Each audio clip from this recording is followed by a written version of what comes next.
Live from WTOC, the Southeast News leader. The News Now starts on WTOC Plus.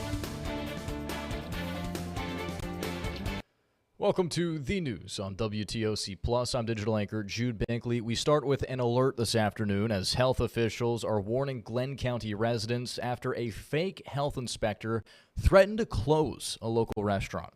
The restaurant manager reported the incident to the Glenn County Health Department, saying that the encounter occurred over the weekend with an angry customer who made the fake claim. Because the individual did not ask for money or favors, law enforcement was not involved. However, the Coastal Health District is sharing information to help protect individuals and businesses from potential fraudulent encounters. County health inspectors carry official identification cards. Businesses may ask to see the inspector's ID and can also call the County Environmental Health Office to verify those credentials. Health inspectors never accept money in the field. Fees for permits and other environmental health services are paid directly to the health department and are never collected in cash. If the behavior of someone claiming to be a health inspector seems suspicious, you can contact the County Environmental Health Office to verify their identity. Never pay for environmental health services in cash or directly to an individual in the field.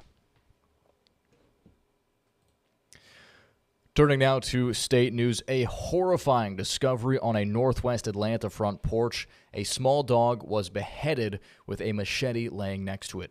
Right now, a man is in custody after a 7-hour standoff, and Don Shipman with our sister station has the latest. He was about 6 months behind in rent. Jalen Wade's landlord questions if there were signs that could have prevented what happened. Inside Wade's northwest Atlanta home, bizarre writings covered the walls. Boards were nailed over the windows. The house was in disrepair, paint all on the wall as if someone was doing some type of voodoo. I'm not sure. The 7-hour standoff started when a 911 caller spotted something horrifying on Wade's Illinois Avenue front porch. A small dog lying there dead and a machete next to it. Police say the dog had been beheaded. I am so upset. I'm so upset. For neighbors like Glendra Corian, the news hits hard. She's a dog lover and she lives just doors away. My daughter owns her own pet grooming company. She lives in Marietta. And we always had a dog. It hurts my heart. Officers tried to talk with Wade, but he barricaded himself inside. A Fulton County SWAT team eventually arrested him. While Wade's mental state is still in question, health experts say signs like boarded windows and erratic behavior can signal someone is in crisis, and neighbors shouldn't hesitate to reach out for help. I can't believe that somebody would do that to that dog. So something has to be wrong. I don't know. Staying in state news this afternoon, court documents show that WNBA player Ricky Jackson is willing to testify in a case against an Atlanta Falcons linebacker. James Pierce Jr. was arrested last weekend in Florida on felony charges stemming from an alleged domestic dispute. He has since posted bond and has been ordered to stay away from Jackson. We have continuing coverage this afternoon. Today's show co-host Savannah Guthrie posted on social media today about her missing mother, Nancy, saying, quote, "We will never give up on her. It comes as authorities set up a white tent outside the 84-year-old's Tucson home this morning.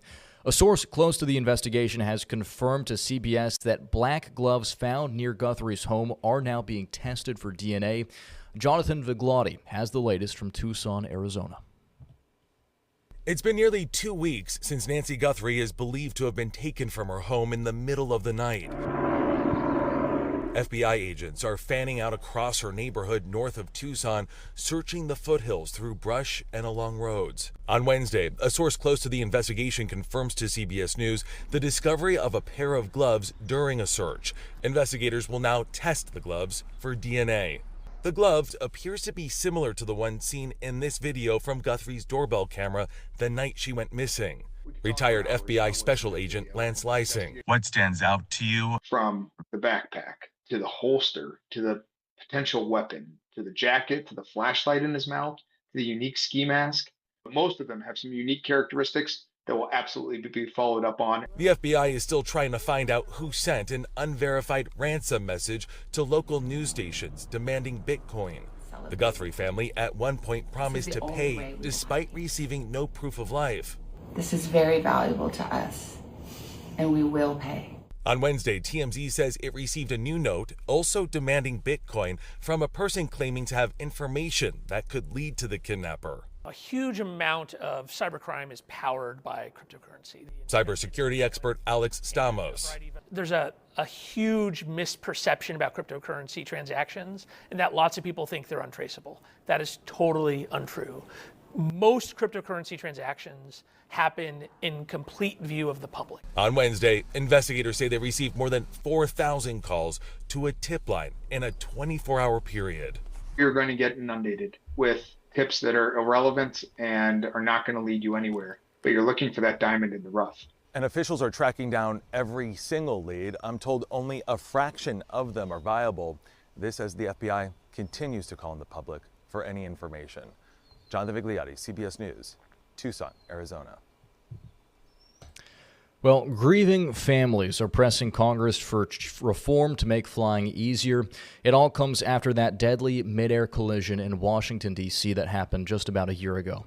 Federal lawmakers highlighted advanced aircraft locator systems during a Senate hearing that took place today.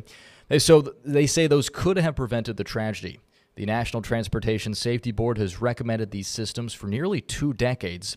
67 people died when an American Airlines jet and an Army helicopter collided, including Sam Lilly, who was from Richmond Hill and was one of the pilots on the American flight. Aviation safety relies on the Swiss cheese model to mitigate and manage risk. Layers upon layers of human intervention and technology are meant to close any vulnerabilities or figurative holes left by the previous layer. Unfortunately, just over 1 year ago, that safety system failed just 3 miles from here at Ronald Reagan Washington National Airport. The Senate unanimously approved a bill mandating systems that both broadcast and receive location data around busy airports. However, the House is working on its own comprehensive safety bill. Well, there was a shocking twist to a suspected break-in at a nonprofit in Oklahoma. Employees figured something wasn't right when they went to work Monday morning. They found blood on the windows, papers strewn everywhere. Aiden Joe Ferris explains what happened.